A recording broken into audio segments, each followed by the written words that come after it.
अस्सलाम वालेकुम। क्या आप जानते हैं एक ऐसे महान इंसान के बारे में जिसे नबी करीम सल्लल्लाहु अलैहि वसल्लम ने कहा था, ये है मेरा तीर अंदाज, और जिनकी दुआ अल्लाह तुरंत कबूल करता था। वो पहला इंसान थे जिन्होंने इस्लाम के लिए तीर चलाया, और वो कमांडर भी बने जिसने फारस की सल्तनत को हिला कर रख दिया था। नाम साद इब्न अबी वक्कास रजी अल्लाह अन्हु। चलिए जानते हैं उनकी जीवन की अद्भुत कहानी।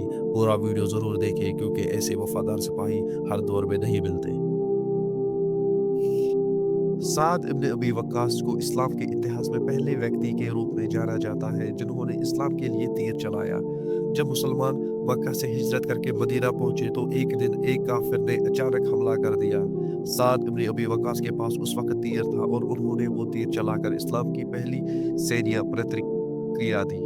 यानी कि पहला तीर जो इस्लाम की रक्षा में चला वो साद इब्न अबी वक्कास का था। फिर आई वो जंग जिनमें साद इब्न अबी वक्कास की बहादुरी मिसाल बन गई। गज़वाए बदर, उहद, खंदक और हर जंग में वो आगे की पंक्ति में नजर आए। गज़वाए उहद में जब हालात बेहद नाजुक हो गए और बहुत से सहाबा पीछे हटने लगे, तब साद इब्न अबी वक्कास नबी पाक सल्लल्लाहु अलैहि वसल्लम के सामने ढाल बनकर खड़े हो गए। इसी जंग में नबी करीम सल्लल्लाहु अलैहि वसल्लम ने वो मशहूर अल्फाज कहे जो आज भी किताबों में सुनहरे अक्षरों में लिखे हैं, इर्म या सौद फिद्दिका अबी व उम्मी। सात तीर चलाओ मेरे माँ बाप तुम पर कुर्बान। सोचिए, नबी करीम सल्लल्लाहु अलैहि वसल्लम जैसे रहमतल लिल आलमीन किसी को कहे मेरे माँ बाप तुम पर कुर्बान, ये इज्जत बहुत कम लोगों को नसीब हुई। साद इब्न अबी वक्कास अब सिर्फ एक नौजवान नहीं थे, अब वो बन चुके थे इस्लाम के शेर। अब हम पहुंचते हैं साद इब्न अबी वक्कास की जिंदगी के सबसे ऐतिहासिक और निर्णायक मोड़ पर, जंग कादसिया। ये वो वक्त था जब इस्लामी फौज को फारस की ताकतवर सल्तनत से टकराना था। वो सल्तनत जो सदियों से अरबों पर राज करना चाहती थी। खलीफा उमर इब्न अल खत्ताब रजी अल्लाह अन्हु ने इस जंग के लिए सबसे भरोसेमंद और ताकतवर सिपह सालार चुना, साद इब्न अबी वक्कास, जिन्होंने इस्लामी सेना की कमान संभाली।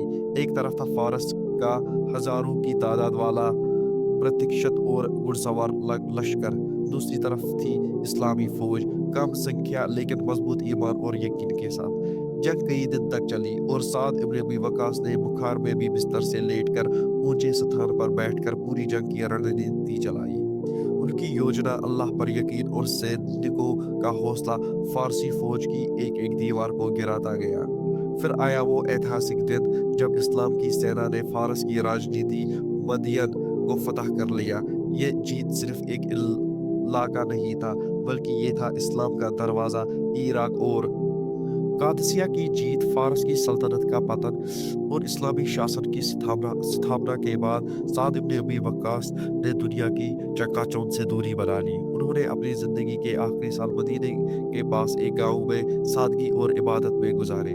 अब ना तो तलवार थी ना सेना, बस अल्लाह से गहरा रिश्ता और सुकून से बड़ी इबादत थी। जब भी लोग उनसे मिलने आते तो वो उनसे एक ही बात सीखते, तौहीद और अल्लाह की राह में मेहनत करो। उन्होंने अपनी ज़िंदगी में एक टोपी सजा कर रखी थी, वो टोपी जिसमें नबी पाक सल्लल्लाहु अलैहि वसल्लम ने गज़वाए उहद के दिन खुद अपने हाथों से तीर चलाने को कहा था। उसी टोपी को उन्होंने अपनी वसीयत में लिखा कि उन्हें दफनाते वक्त वो टोपी उनके साथ रखी जाए। और फिर वो दिन आया जब साद इब्न अबी वक्कास दुनिया से रुखसत हो गए।